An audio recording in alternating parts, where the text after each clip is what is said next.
It's just hanging there. I believe my last 47 Google searches have been Bill O'Brien, Boston College. And as of about 30 seconds ago, nothing yet. We don't believe. Talking Buckeyes with all of you here at the Voice of College Football. It's typically on Wednesday, but there was somebody at a podium speaking or something that got these guys' attention yesterday, and me as well. So we have much to talk about, folks. We appreciate you being here. Comments and questions are welcome. Consider contributing here as well to keep our show rolling. 253 straight. Kevin Noon, Buckeye Huddle right next to me, and also, of course, the Big Me podcast. We got Tony Gerdeman from BuckeyeHuddle.com as well, and Buckeye Weekly's podcast, and Steve just in time to get seated. Bucknuts 247 Sports. All right. Guys, I trust you're doing well. You took everything in from Ryan Day yesterday as I did. Bill O'Brien's still on staff, and of course, Kevin, Ryan Day is crossing his fingers, and he seems to be fairly optimistic. I think the rest of us are kind of speculating low Power 5 job, Ohio State offensive coordinator, but that's not necessarily what's running through Bill O'Brien's mind. No, and I don't even know if I'm going to say Ryan Day, how much optimism there is. I mean, there's a heavy dose of reality here. And Jeff Hafley was making, I think, $4 million a year at Boston College. You got to figure, cost of inflation, hot dogs are more expensive, everything else. So, this has got to be like $4.5 million a year. Ohio State is only a few years removed from Gene Smith saying, we're not getting into the $1 million assistant world, which was followed up by immediately getting into the $1 million assistant world. And now essentially in a $2 million a year assistant world with what Jim Knowles is making. I think his initial deal was like 1.9. So he's got to be about there by now. I think Ohio State fans who want to see Bill O'Brien make his way to Columbus to stay are hoping that Al Washington, former Boston College player, former Ohio State assistant, current Notre Dame assistant, gets the job. He was an alumni of Boston College. But once again, to show you how Twitter reporting works, sometimes this was a done deal days and days ago, and it's still not a done deal. So you just kind of have to take a lot of the reporting out there with a huge grain of salt. I know some of the national guys that are probably a little bit more on it are saying that, this could be done by the end of the week, thumbs up, thumbs down, whether or not it's Al Washington or Bill O'Brien.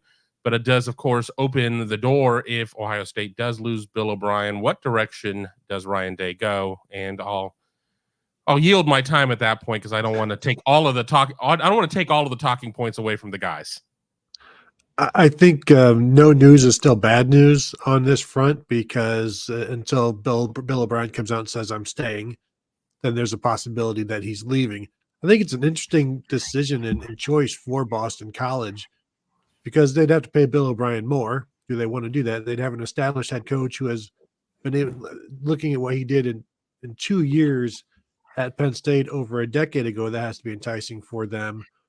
But he's also going to want them to raise up their standards. And are they willing to do that? Or can you maybe lowball the alum who's looking for his first head coaching job, who is a promising coach in the business and has coached at big-time schools, Michigan, Ohio State, Notre Dame, and is seen by many as an eventual head coach? Do you make him the head coach now, knowing that he's probably going to be here for a while unless he's terrible and you have to fire him?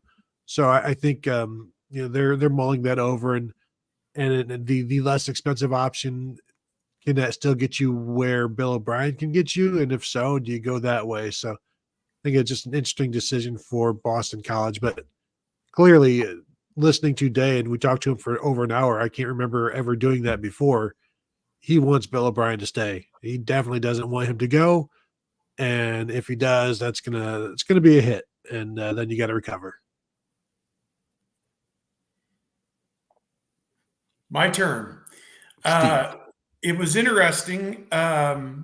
Patrick Murphy and myself were doing kind of a stand-up outside of the facility, and Bill O'Brien walked by right as we were getting ready to start. So we had a visual on Bill O'Brien. We didn't chat him up. We didn't, ask him, hey, Bill, when's this coming to a head? When are you going to know? When are you going to figure this out. But I guess we missed an opportunity on that. But we can tell you for certain he does work currently at Ohio State. And it was interesting.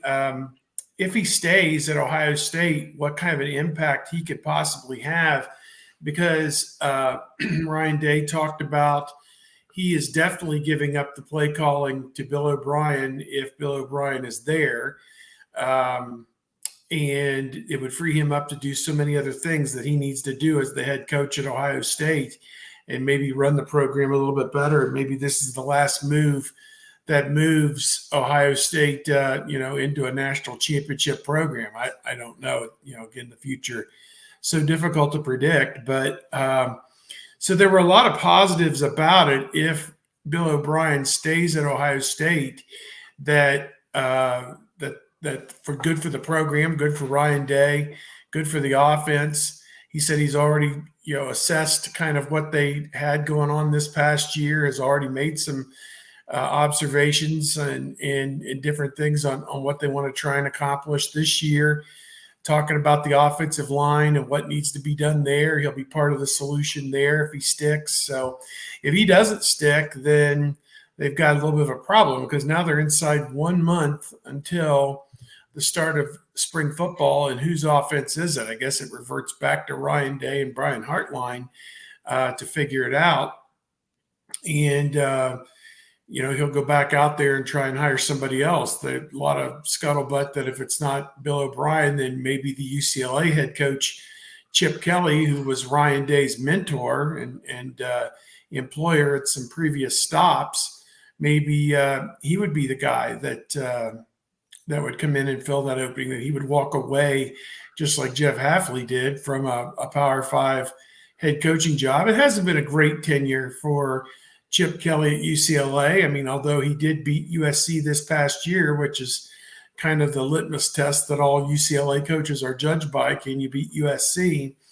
But for whatever reason, it's just been a struggle for him to try and get to a respectable 9 or 10 win type plateau there at UCLA. So maybe that is an option if this Bill O'Brien thing falls through. But again, we did have a visual on Bill O'Brien yesterday. He was at the Woody Hayes Athletic Center, and until further notice, he's the offensive coordinator at Ohio State, and that's the way we'd like to see it kept. So there you go.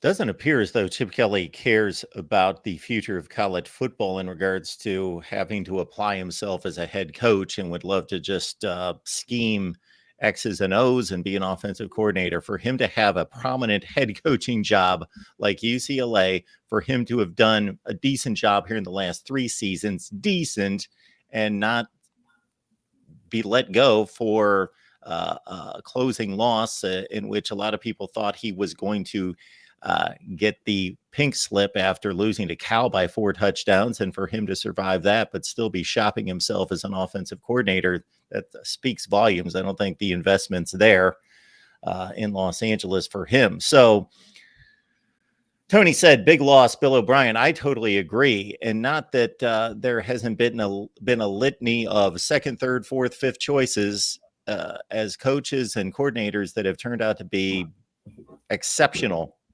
So they can certainly bounce back from this, but I don't think there's a whole lot of Bill O'Briens on every street corner. And I thought maybe I got the feel that Ryan Day finally arrived at somebody that he felt comfortable handing the offense to, and he's been reluctant to give it up. And it seems like that person is rare to find.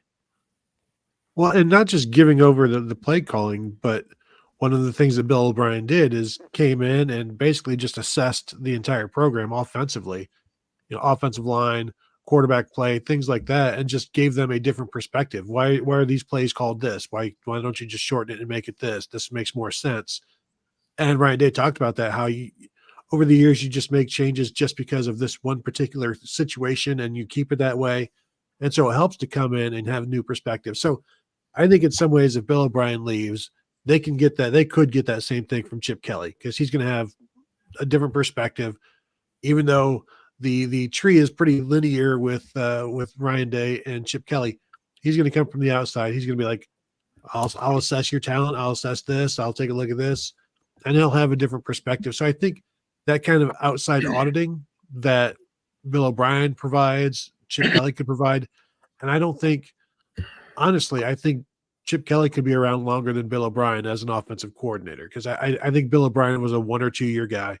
Chip Kelly, I don't think he wants to necessarily be a head coach. He could with the proper support. You're not getting that at UCLA. So maybe he's a longer term option for Day, and I do believe Day would trust him enough to give over the play calling. Yeah, you take what you get out of your month of Bill O'Brien, if that's all of the Bill O'Brien that you have, and his evaluations. Then you bring in a new OC, whether it's Chip Kelly or one of the other names that were out there being talked about, Jason Candle, maybe even like a Joe Moorhead, somebody like that, and you go through another evaluation, and then you have multiple ideas of what needs to be looked at, what needs to be addressed, reevaluations of players, because the truth of the matter is that you sit there and sometimes you kind of get stale. And if you F up a few times last year in practice, that's going to be remembered. But you bring in somebody new, they didn't see those times that you effed up in practice, and they can look at you with a fresh set of eyes. So it would not be ideal, obviously, to lose Bill O'Brien. Ohio State chose Bill O'Brien. Ryan Day chose Bill O'Brien for a reason. And if he goes, then you kind of have to just reopen it again and have to act kind of quickly at this point, because as was mentioned, you're a month out from the start of spring practice. You've got a lot of things that need to get going. Just because you have a veteran laden team doesn't mean you can just roll it on out there and say, here we are. Because I'm going to tell you, not everything worked last year. So there are a lot of things when you have a chance to improve yourself. You're not game planning for Akron or Oregon or anybody right now at this point. You're game planning to get better, work on fundamentals, work first-year freshmen who've just gotten here, teach them up is up and down is down and all of that good stuff. This is a really important hire, and I think that it would be hugely detrimental if Ohio State ended up having to get down to a 4th or a 5th or a 6th choice, and Ryan Day did not make the aforementioned move from being the play caller, because you're bringing in somebody and maybe you're not quite trusting to give them the keys entirely. Yeah, Ryan Day was approached a few times with the thought that it's impossible in today's world to do both, to be a play caller and to run this kind of program. And he would back that off to, it's extremely difficult. It's difficult, but I don't know that he wants to completely give up the thought that I can't call plays and run a major college football program. Steve, let's move to the quarterbacks. And the thing that resonated with me that Ryan Day couldn't really get around, and I don't expect him to, he's going to have to get awfully creative. And that's, how do you give enough reps to all these quarterbacks when you got 5 of them who are in play? Yeah, he didn't really have that great of an answer to that. I think they're still trying to work through that. Obviously, you have 2 true freshmen in there with Julian Sand and Aaron Noland. Then you have the 2 holdovers, Lincoln Keenholz and Devin Brown, and then you bring in Will Howard from Kansas State. And I would presume that Will Howard is, the starting quarterback for this team in 2024. And as such, in a new offense, he needs all the work that he can get. And Ryan Day talked about how there'll probably be some long days.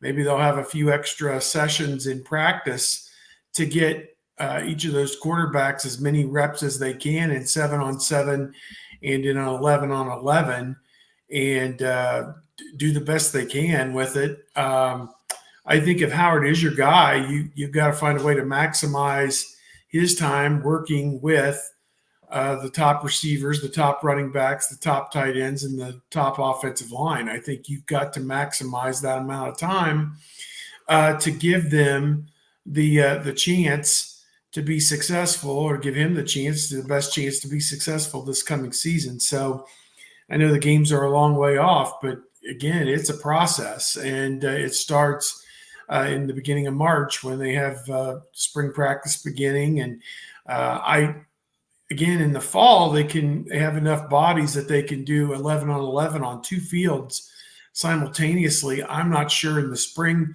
if they would have that ability to be able to do that or not. I guess they're going to be counting bodies to figure out. They'll have kickers lining up as extra defensive linemen, maybe, or something to get to 11 on 11 on both fields. But they got to do something to replicate a game situation for as many of these quarterbacks as much as they can. And you got to find out what you have too. I mean, you've got to put these guys under the gun.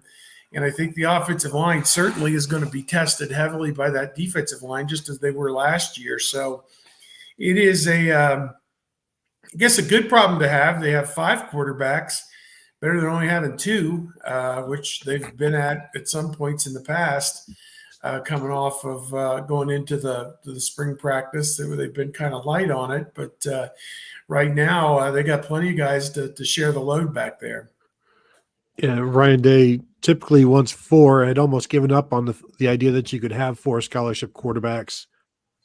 Just went through and they've got 5 now. Who knows if they'll have 5 in October, but they, Steve mentioned they had 2 one year. That was 2021.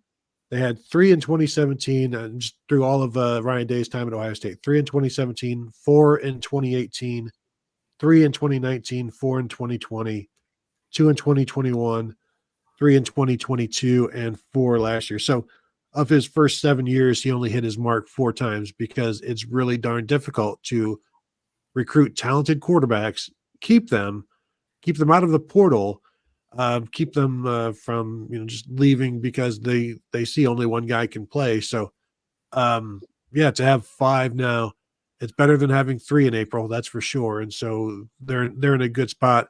In terms of Will Howard, when Day was asked about how his reps will be, the answer is basically the reps will be determined by what they want to get done each day. So I don't know if that's just, that's pretty a vanilla answer.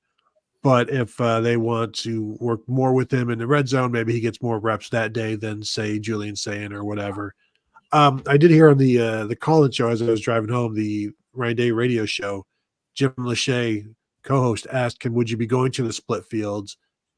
And he didn't say they would, but said that spring is more for individual improvement. And one of the reasons they did that in the fall is because they needed team improvement, and also the quarterbacks needed a bunch of work. So he just kept saying they're going to do everything they can to get as much work as possible, which, I don't know if that means, Kevin, that one guy gets dialed down at some point, and because I don't know how you're not going to get all 5 equal, but is it 35, 35, 10, 10, 10, or does Lincoln Keenholz move more up? Give me the breakdown.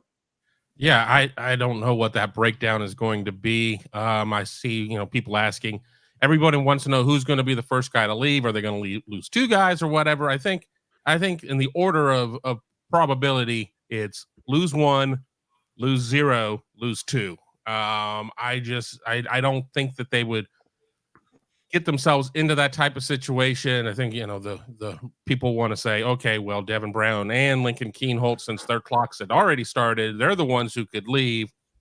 That's, kind of a dangerous proposition for Ohio State. Ohio State can't really stop guys from leaving, but if you have Will Howard, who is a more physical type of quarterback, who's going to take more hits, and then you have 2 true freshmen behind him with Aaron Oland and Julian Sayin. So I don't know. As for how they're going to have to do the splits, I think that it's a case of maybe you kind of isolate the 2 freshman quarterbacks and have them do quarterbacking 101, and you have your other guys doing 201. And if somebody really kind of comes out and shines in 101, you adjust. But it's going to be very interesting, and I'm looking forward to the beginning of March when we are allowed to watch a little bit of spring practice, and the quarterbacks will be somewhere out in Westerville, far away from us, so we can gather nothing. Do you guys think we'll have an opportunity for more coverage, more access this year, just because of the attention and because it doesn't hurt the program? You do that, and then the expectations are, well, we need this all the time, and they never want to sit there. If we're talking about stick versus carrot, we're always getting the stick. Trust me, we're always getting the stick. I don't know what to think. I think they're trying to be media friendly with a lot of these interview sessions that they're doing, but whether that's going to translate to getting to watch actual football, I don't know. I'm a little skeptical. And Kevin, if you can't see your way to Westerville, you still have the opportunity to just make something up and let us know that you know what you're talking about and you have real insight into what's going on. Isn't that the way things are done these days? Will Howard needs to shorten up his delivery or something, make something up to show that you're there and you're accounted for and you have access, I guess. I could neither confirm nor deny.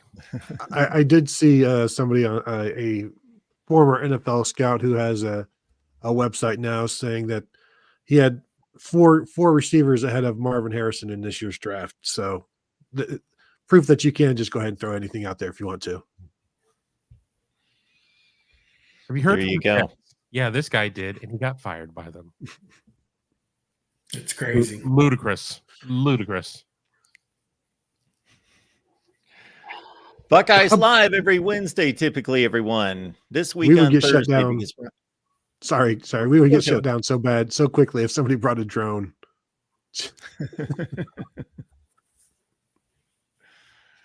Well, they'd have to stop because we've seen drone stoppages at games to begin with. Mm-hmm. We've seen players with drones at hotel check-in. I mean, we're in a brave new world. Braxton Steve, Miller. try it out. Let's try it out for us and see if that works. Okay, I'll get on it. We got a big drone budget. You can borrow Jordan's. Well, Steve, I guess the next item in the list would be there is no special teams coordinator. He was let go last month. So Ryan Day's non-committal to filling that spot directly. I would tend to think that that's the way to go. However, of course, he's going to be able to assess the entire situation. And if he's going to be more involved in special teams as he discussed on Wednesday, then maybe he goes another direction. Yeah, I'm not sure exactly what's going to shake out with that.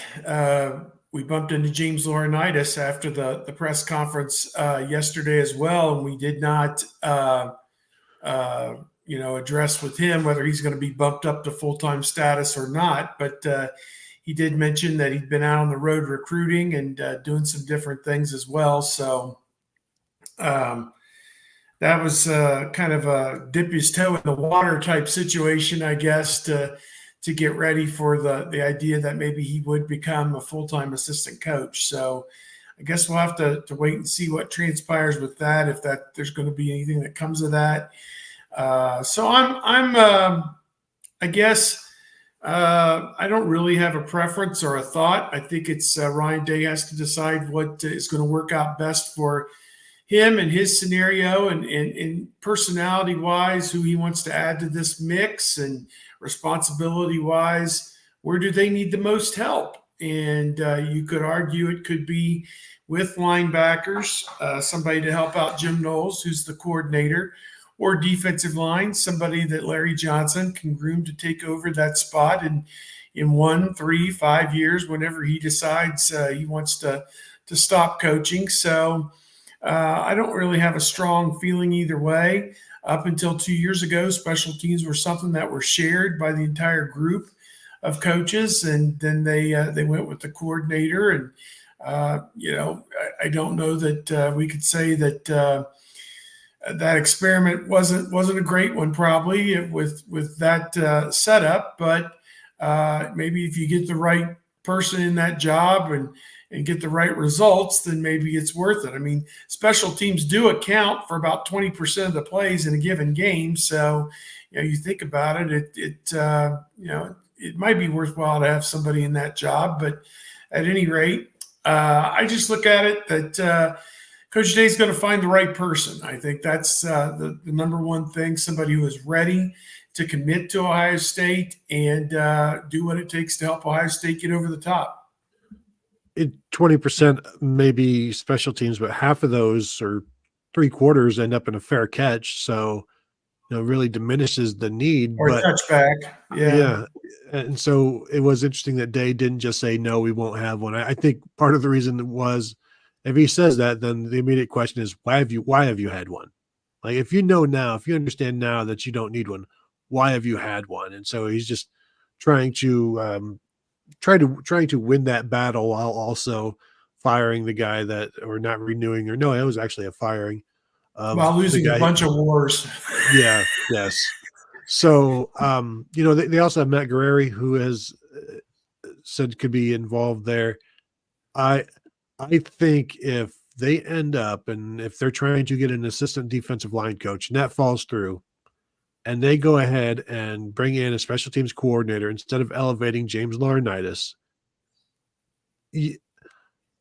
Riot is too strong of a word, but Riot worthy might not be strong enough, because you've got enough bodies. Ryan Day said he will be involved. Jim Tressel, Urban Meyer were involved in special teams. The head coaches are generally involved in some way, in a significant way, in special teams. However, if you don't have an offensive coordinator that you trust to give the play calling to, then that's going to take him away from special teams, and it might result in the need, in his belief, that there's a need for a special teams coordinator. So while you lose Parker Fleming, and that everybody saw that as a plus for the coaching staff, if you lose Bill O'Brien and you can't replace him with somebody that you trust, you might be back in the saddle of getting a special teams coordinator to replace the offensive coordinator, essentially. Ohio State would have been better off last year not fielding kicks and punts, to be quite honest. I mean, I guess you have to field them to a point of making sure you catch and then fair catch. But if they go for another special teams coordinator, yes, I think riot is the right word. I think you look at the programs through the years historically that have had really strong special teams, and it has been a head coach. Remember Beamer ball at Virginia Tech with Frank Beamer? That was him. That was him doing those types of things. We do not see a lot of teams that are special teams heavy. I mean, if you are going to lock in one of your positions there, you better run 6 freaking fakes a game. I mean, honestly, because you are taking limited head count and using it in something that you've shown through the years that you're not really pushing. So there's just no to special teams coach. No. Ryan can do it. If Bill O'Brien leaves, just go get Chip Kelly, somebody that we have a feeling that you would probably have enough confidence in calling the offense, and then you can work on that, and hopefully you can get through the minds of the returners, not to trail back to the 2-yard line to field a punt and then run into the end zone. Just a little bit of free advice. Follow me at Kevin_Noon on Twitter for more football coaching tips. Remember the punt block against Michigan in 2018 was a Greg Schiano play, and that's something that he put in. So, like, defensive coordinator, very involved in special teams. Greg Schiano, as a head coach at Rutgers, very involved in special teams, and they are active with it. He is active with it and trying to make stuff happen. So you can make stuff happen without having a coordinator there in that position. But that's also up to the head coach to be aggressive, to decide, hey, let's be aggressive in special teams, because right now they aren't. And I've said for years, they haven't needed to be in the return game because the offense was so outstanding. What's the difference between starting with the ball to 25 and to 32 when you're going to score regardless? But we don't know that that's going to be the offense. It wasn't the offense last year. We don't know if it's going to be the offense this year. If you can get some additional yards through your special teams, I think aggression there is not a bad thing. And you've got enough athletes that you can actually try to do it. And we'll see. I know Day is also concerned about the length of the season and the wear and tear on players. And so, if you want to have a running back do that, he said yesterday that 3 isn't really enough anymore. You need 4 or 5 deep at every position. So they may not want to put somebody in harm's way in that way. Or you need Caleb Downs to check in once in a while and maybe have a special play for him. oh dear Lord, you sit there, you put him out there, he takes a helmet in the thigh and is out for 3 weeks, and people are going to lose their minds. Lose their poop. There's a reason he only returned what, 4 punts, two or four punts in Alabama. It's like he's too valuable, and that's Ohio State hasn't returned a punt since 2014 for a touchdown. You don't go and get Caleb Downs to do that. You just need to return some punts, and eventually it'll happen. Don't just fair catch everything. Garrett Wilson didn't return a punt for a touchdown. Jackson Smith and Jigba didn't. KJ Hill didn't. A bunch of guys haven't. So you can't expect somebody to do that. And yeah, I'm with Kevin. Don't put Caleb Downs back there. And they also mentioned maybe on offense. I have no problem with that, but That's where I was headed. Yeah, I'm not expecting it, but Mike Doss talked about that back in when he was coming back in 2002 about that because of the Charles Woodson thing. He's like, yeah, I can play offense. And I think maybe he did in the spring game, but that was about the extent of it. Yeah, there's no doubt. Special teams are important, sometimes crucial. This program does not need to be reminded of that, but also very much minimized in the last 10 years with all the rules changes. There's no question about that. I don't know that I've ever seen any real deep dive study metrics on it, but just spot checking punt returns, kickoff returns versus 10 years ago. If you were leading the nation in punt and kickoff returns, let's say last season, that equates to like 80th in the country 10 years ago. Just the number of returns has been minimized that much. All right, Steve, we heard you connect to offensive line and national championship yesterday. Yes, one of my 3 questions I got in there to Coach Day. I was like, what is the plan on the offensive line to go into spring? They're going to get they got racked around the world by this defensive line last year to the point that they had to go get Josh Simmons out of the portal after spring practice. And that was kind of my question was, do you plan basically the same thing to watch them get decimated again this spring and then figure out if you need to go by basically the same people? Everybody's back, but Mike, the defensive tackle, Mike Hall. So, the same people are going to be lined up against them. Do we expect the same result? And big spring for Tegratosh Bola, Luke Montgomery, 2 younger guys. Great to have Seth McLaughlin in the fold from Alabama, probably be the center. And Josh Fryer, the right tackle, is going to work some at right guard, some at right tackle, it sounds like. And they're going to get through the spring and figure out, do we need to go get a real tackle out of the portal to finish this thing off? As I said, coming off the Missouri game, a lot of people would view the offensive line as the Achilles heel that could hold this team back. The one thing that would hold this team back from winning a national championship or at least competing for it this year. And those were kind of coach's responses that they want to get through the spring. He says, I think we have the talent on the offensive line to compete for the national championship as is, which was, again, adding McLaughlin, who played in the playoff this past year, does help the bottom line. You lost Matthew Jones, obviously, one of your guards, but the other 4 guys are back, and we'll see what kind of role Carson Hinsman will have. And Donovan Jackson in a contract year, obviously, a chance to move up his draft stock by coming back. So, yeah, I'm emboldened a little bit by what I heard about what he had to say about the offensive line. But, again, I'll believe it when it's put into practice and that they're able to move Oregon, Penn State, Michigan, and whoever they play in the Big Ten championship game off the line, and they get in the playoff and win a couple playoff games. That's when I'll be fully bought in on this offensive line. Yeah, I'm keeping an eye on Boston College tackle Ozzie Trapillo. He has not entered the portal yet, but somebody that's been talked about. He has his 30-day window that he's inside of with the departure of Jeff Hafley to enter the portal. At this point, it's my understanding that Ohio State is certainly keeping an eye on this. It doesn't necessarily mean that Ohio State would act, but that seems to be the best option out there right now before you would get into the post-spring portal situation. Yeah, it's going to come down to line play. We know that.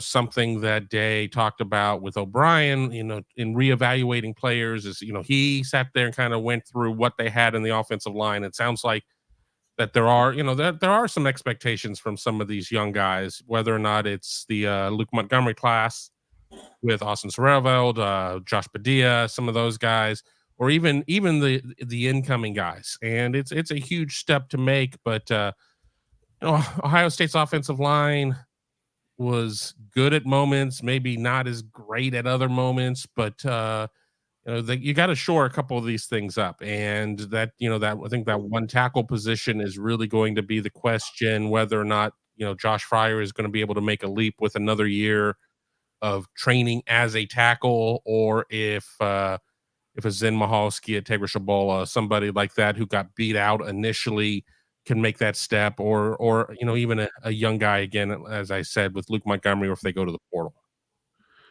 Yeah, if they don't go to the portal, I think it's just going to be a combination on that right side, something of two of the three of Luke Montgomery, Josh Fryer, and Tegra Shabola. Whoever the two best are there, then you figure out who is best at what spot. And I think it's interesting. They did say Josh Fryer will play a little bit of guard. They'll try him out there in the spring. He's played everywhere on the offensive line, so that won't be much of an issue for him. But I think a lot of people forget that Josh Fryer was an first-team All Big Ten tackle by the media. And I can tell you, media doesn't really know much about offensive line play. He was a third-team All Big Ten selection by the coaches, which is more significant. But if the coaches were that set on him in terms of, we are totally confident that he can handle his position and we don't need to worry about it, they wouldn't be thinking, you know what, should we try him out at guard? Like, you're not like, should we try Orlando Pace out at center just to see, it's like, not, if you're comfortable with somebody at a position, you leave them there, unless they're being pushed inside or pushed outside by somebody else. And is that Tegra Shabola? Is that Luke Montgomery? I don't know. Is that somebody from the portal who could do that? For sure. But I agree with Day. I think they've got the guys right now that are good enough, because Michigan's offensive line was not fantastic. Washington's offensive line was not fantastic. And those two teams played for a national title. So if you can be as good as those offensive lines, Alabama, for all of their 5-star offensive linemen, they were not very, very good at times last year. So I'm not convinced you need the best offensive line in the nation to win a national championship. You just need to be good enough at that spot. And I think Ohio State is, because they're going to be better. They're in a much better position than they were a year ago. And we talked about this yesterday on our post interview show, that last year at this time, after spring, you had Josh Fryer as your left tackle and Zen Mahalski as your right tackle. And that was it. And so they're so far beyond that now. And the Ohio State staff believes that there's nobody on the offensive line more talented than Josh Simmons as well. And it's just a continuation of getting him better. This is going to be his third year starting. This is going to be Josh Fryer's second year starting. All of these guys are going to be better than they were a year ago. And then if you can bring in somebody from the portal, that makes everybody even better. And we'll see if they can do that.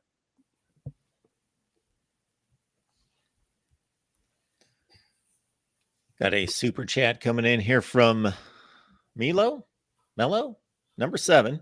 Appreciate you being here. Could Ryan Day be using Caleb Downs on offense as proof of concept to help recruit Dorian Brew? I know Texas told him that he could play both ways. Lots of things are said during your recruitment. I mean, I don't really think that Ohio State could say the same thing too. Ohio State had to sit there and tell Zeke Elliott that he was the only running back in the class and that Dontre Wilson was going to be an athlete, and had to tell Dontre Wilson that he was going to be a running back. Lots of things are said during recruitment. So I don't know if you force something out there for like the long game.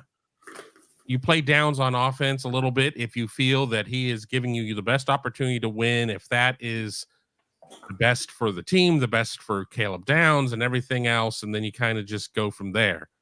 Because if not, it's like, Well, then why don't you, go out and do this or do that, because you're trying to recruit out for the future. When it comes to Dorian Brew, if we're, it's not going to change the fact that his mom ran track at Ohio State. It's not going to change the fact that he grew up in Ohio. Now that he happens to be in Conroe, Texas, Texas can tell him whatever. I don't think that you go and you try and put a square peg in a round hole just to try and recruit down the line. I mean, because you sit there and you put him on offense and he gets stymied there. And when you're a defensive back, you need to have a short memory, but you also have to be running on the highest degree of confidence, and everything you're doing needs to excel. And if you get out there and you're just middling on offense, I think that that's counterproductive. Yeah, I would agree with Kevin that a lot is said during the recruiting process, and some of it comes to fruition. Some of it, is sometimes it just doesn't work out. And Downs, to me, could be fabulous with the ball in his hands, but you've got so many other people that you've got at these positions that it's kind of hard to work somebody in as a part-time player on that side of the ball. I mean, it's just such a difficult thing to do. Brew, to me, at this point, don't they have two corners already in this class? And wouldn't he be the third corner in the class? Am I correct on that? Three corners, because Blake Woodby's a corner. Brew could be looked at as a safety. Okay. Well, I know he's a great player, so get him in the fold and then let the positions kind of shake out as they go along. I'm not trying to diminish the idea that they don't need Brew, because I think you can't have enough great players who can play, and you never know what the future holds in terms of injuries and depth and all those other things. But at any rate, again, if Ohio State's the right fit for Dorian Brew, that's where he'll be. If it's not the right fit for Dorian Brew, then he'll be elsewhere, and they'll just go get the next name offered, or whoever else they have to go get to fill their needs. They are recruiting at a level right now that is just nothing short of fantastic, and that's the probably the biggest development in my mind, is that they're not resting on their laurels one bit. They are out there beating the bushes as hard as anybody in the country, backed by some NIL might, it seems. And they're knocking them dead right now in terms of recruiting. Got a great offensive lineman that we talked about last week. Carter, what's the last name? Low. I was going to say Rowe. I'm getting dyslexic in my old age or something, but Carter Lowe from Toledo Whitmer, national top 50, 60 player, whatever he is. So to me, just stay with the ground game is kind of my feeling. You don't have to make outlandish promises or, do crazy, goofy things to get players that want to come play at Ohio State. To me, it's what you're selling is the big thing. Yeah, and I think with Texas and Dorian Brew, they don't have to promise him that you can play both ways. They could say, hey, you could play cornerback because we don't have any committed in 2025. If you commit to Ohio State, you're going to be their fourth corner in the class, and they're already looking at you as a safety, and you push that entire story on them. It's like they don't think you can play corner. We do, and we that's where we want you. That's what we see you as. We see you as a future top 5 pick at corner. Show me the last top 5 pick at safety, and then you just put that stuff into the ether and see how it goes. And then also, hey, and we'll throw you the ball here or there. I do think it would be interesting to bring in Caleb Downs on offense just to be a decoy as like a screen person. And the defense has to look at him and focus on him, and maybe you get something off of that. But I don't know that you need to get him involved in the offense when he's so important to the defense. Texas's recruiting ploy is, let's just put on the defensive tape and say, we need players. We need players. Did you see us on defense this year? So yeah, that's their recruiting ploy. And hopefully at some point, these young men value being told the truth and having somebody level with them and say, hey, this is what we believe is best for us and also best for you. And this is what we believe is the plan. And this is what we're going to do. Lie to me and pay me.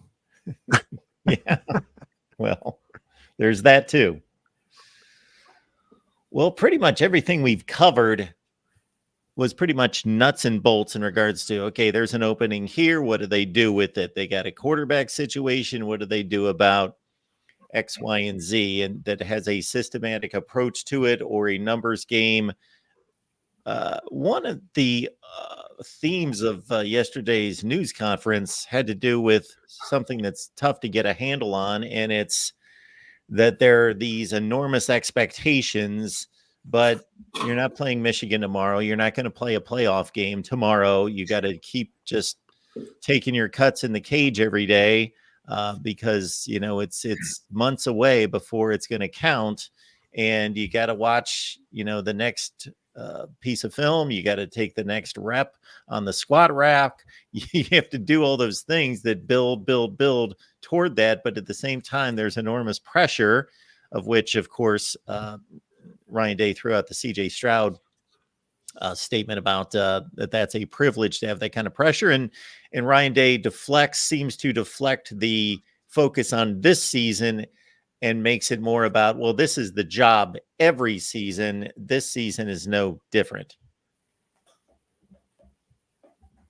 Yeah, he talked about just embracing that pressure. And, you know, if you don't think the games matter, try losing a couple, which obviously has been a strategy that has not worked well for them here the last few years. But, yeah, I think that, you know, people, you know, we use these trite terms, renewed urgency and going to try harder this year, you know, or whatever. I mean, they've been trying.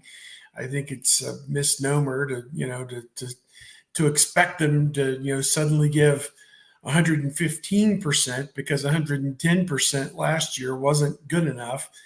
You know, it comes down to players and coaching, and sometimes, you know, you don't have the you know, as you don't have the enough good players to pull it off, and sometimes the coaches don't put sometimes you may have the players, but the coaches don't put them in the right position to win. So whatever the disconnect has been the last several years, they're trying to get it sorted out.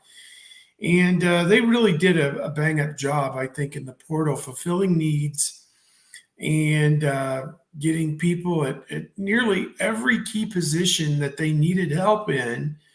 And I think on 7 or 8 different occasions during the press conference yesterday, he just kept defaulting back to the idea of, we had 7 or 8 guys who could have gone in the first 3 rounds of the NFL draft, and they all came back to chase a championship. And of course, in parenthesis, also improve their draft stock. I don't think that we can be so stupid to overlook that. There's a reason why, you know, a potential 3rd round pick wants to be in the 2nd or the 1st round, or a 2nd rounder wants to go in the 1st round, or anything like that. So he says he has an obligation to those people, the 7 or 8 juniors who decided to come back for another year, to give them every opportunity they have to win that championship as a group, and also help them individually reach their goals. And I think that when you look at it in that standpoint, my wife and I were talking last night that this may be the last time we ever hear anything like that connected with college football in this model, because it's no longer all for one and one for all. It's 1 for 1 is what it is with NIL, and give me the biggest check. And if we go 4 and 8, who cares? I got an extra $100,000 to go 4 and 8, and you know, whatever. So I think that it was refreshing in one hand that he is rooting everything that he is doing right now in what it takes to help those 7 or 8 guys reach all their goals and all their potential. And I think that's a healthy way to look at it. I think that's something that's going to build bonds, I think, throughout that locker room, that, we're doing this for each other. It's not, it's not for me individually. It's not just for my, my friend and I. It's for the entire group of 100 of us that have to pull together. And I think that is going to pay off big for them, I think, as this season goes on.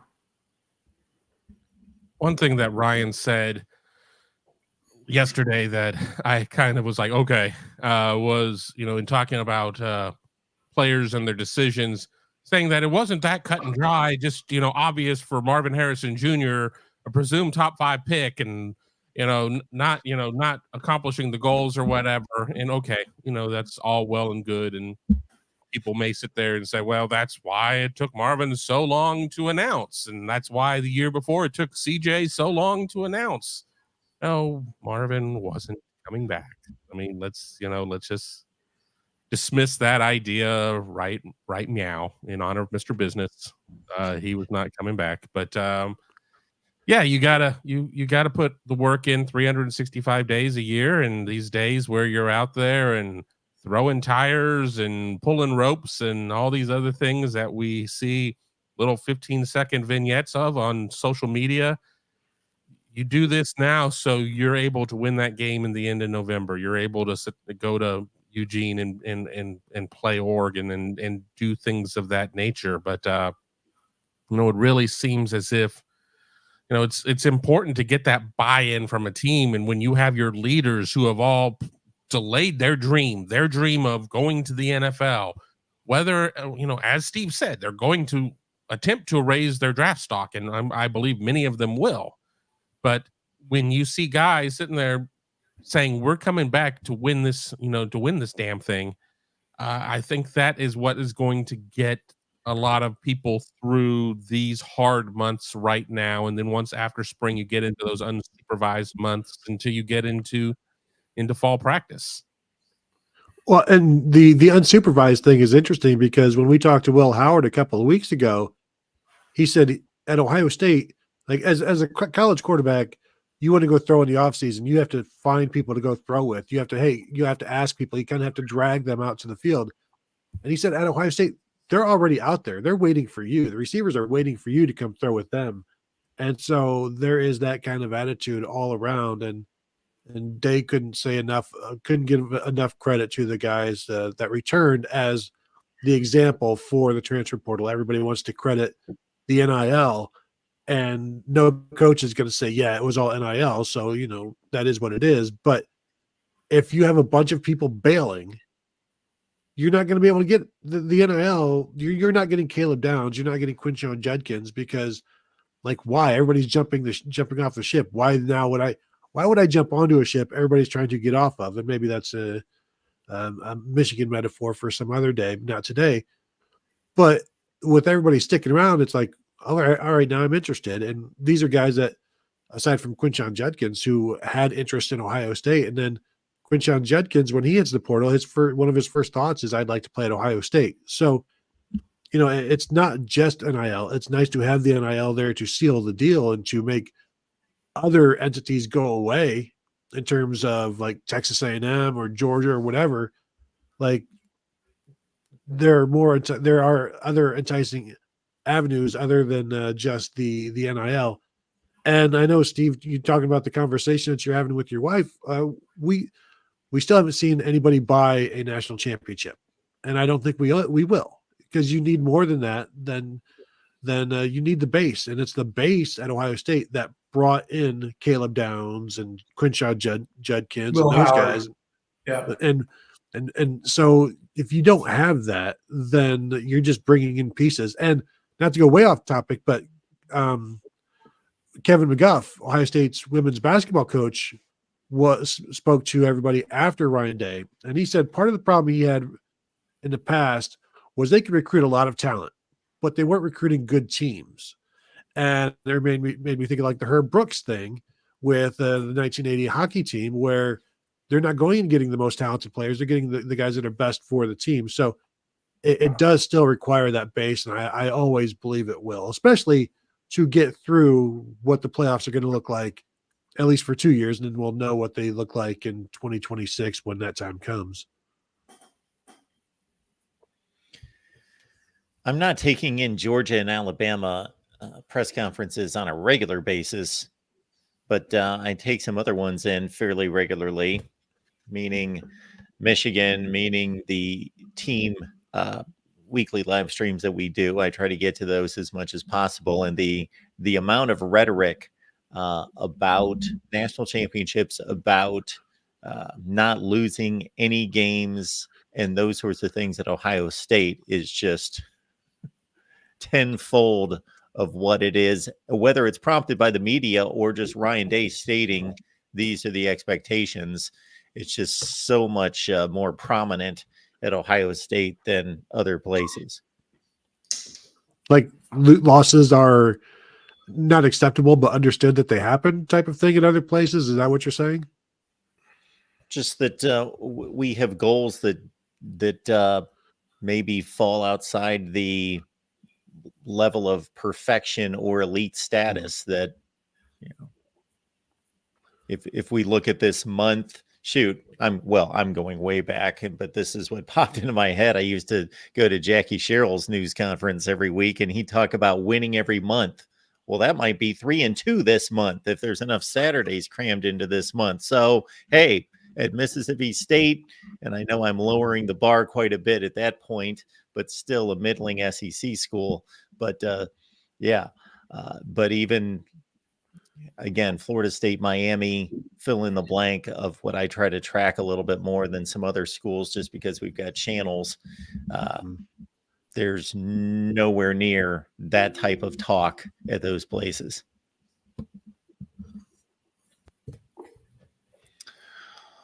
All right.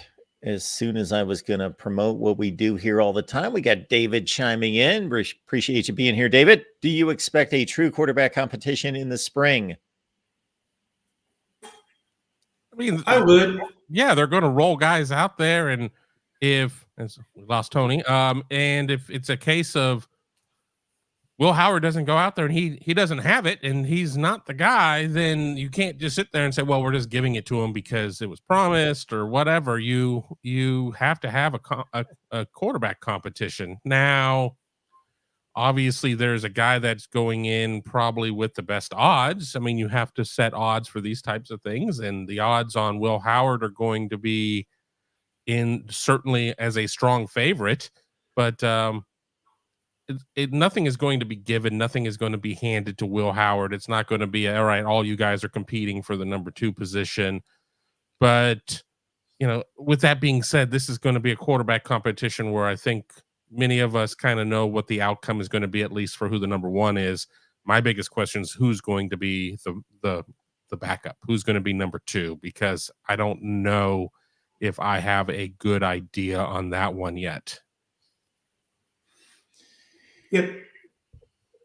Kevin makes a good point, Tony. We're just talking about that quarterback competition question. And Kevin makes a good point that, okay, Howard's number 1. I think the other 4 guys, are all in the running to be the backup. And, who do you handicap in that race? Brown has the most experience. Keenholz has an extra year in the program over the 2 incoming freshmen. We still don't know. I mean, recruiting rankings will tell us one thing, that they think Julian Sayin is slightly better than Aaron Noland. But again, what does any of that mean? When you put them all on a field and there's people coming at you, who makes plays, who reads and reacts the best way and makes plays and puts your team in a winning position. And you don't know that until you put these people under duress this spring. And I'm not talking about getting them beat up or anything stupid like that. I'm just saying that quasi football is the only way that you're going to find that out. And, whatever passes for that in practice in the spring. And they're going to be watching every move that these guys make, everything they do off the field, everything they do to display leadership ability. Coach Day made a good comment that Will Howard came in and assimilated pretty well in the weight room and in the strength and conditioning workouts with Mickey Marotti and his staff, with the former linebacker who I can picture, 51. What is his Anthony name? Schlegel. Anthony Schlegel. I'm just having a real difficult time with names. I don't know if what's going on in my brain right now, but dementia, I'm 56 and dementia is going on 57, I think, next Tuesday. I think this is it would be, no, I'll be 56. I'm 55 now. I don't even know my age. 56. I'll be 56 next week. But Anthony Schlegel is helping out there, and Will Howard has come in right away and done a great job. So they've been watching these guys like a hawk, and they know who is for real and who isn't. And so far, the two young quarterbacks gotten pretty good high marks. But again, it steps up in the spring, then it steps up in the summer, and then it's real life in August when hurt, pain, agony, and blues. As you're going through preseason camp. So it's going to be an outstanding next 6 months to sort through that. The hot stove lid here in college football to figure out, I'm a Sand guy. Well, I'm a Keenholz guy. Well, I'm not a guy of any of these people because I haven't hardly seen any of them ever do anything with my own two eyes to know who can do what. It's all apples to oranges until you put them all in the same crucible. So that's what this spring will be about. I did like Day's answer when he was asked if Will Howard is the starting quarterback. He said, listen, Will came here to play football, but he's still going to have to win the job. I expect Devin Brown to be the first team quarterback in the spring, because I don't know how you can have a brand new quarterback be the one in the spring. I think you have Devin Brown do that. You can show him the ropes. Now that may alternate throughout there, but I don't. For one, no quarterback should be able to come in and just be the number one guy. Even Justin Fields, they kind of like rotated with. That was Matt Baldwin, so it's not like any huge, competition there. But you would hope that Devin Brown is good enough to hold off Will Howard until spring, and then if spring happens and Will Howard is the better guy through those at any point in those 15 practices, then fine. But I think it'd be a bad sign, or just a sign of something if Will Howard is the number one guy right out of the gate, in my opinion. Some trolls have entered the chat, which they are certainly welcome as long as they are not too disruptive, but they've been welcomed by Buckeye fans. And it reminds me of a back and forth that I had yesterday where there was some Twitter person or page that posted Big Ten comparisons over the last 50 years. And they had columns with 8+ win seasons, top 25 finishes, etc., that seemed to compact the numbers over the last 50 years. And I responded by saying, why don't we put a column of top 10 finishes, top 5 finishes? How about 10 win seasons, 11 win seasons? Then they responded and they kind of skewed the numbers. And I looked at their page and they had a Michigan based page. And then, once we got to 11 win seasons, we got to, of course, they didn't offer this information. I responded with this: 11 win seasons, Ohio State 22, Michigan 7, top 5 finishes, Ohio State 22, Michigan 12. I didn't hear anything after that. Crickets. Folks, we appreciate you being here at the Voice of College Football, typically on Wednesday, 11 a.m. Eastern Time. Please smash the like button on your way out. And, of course, subscribe here. Hit the bell for the notifications to know when we go live, because sometimes it's another day. Tony, what's going on there at Buckeye Huddle?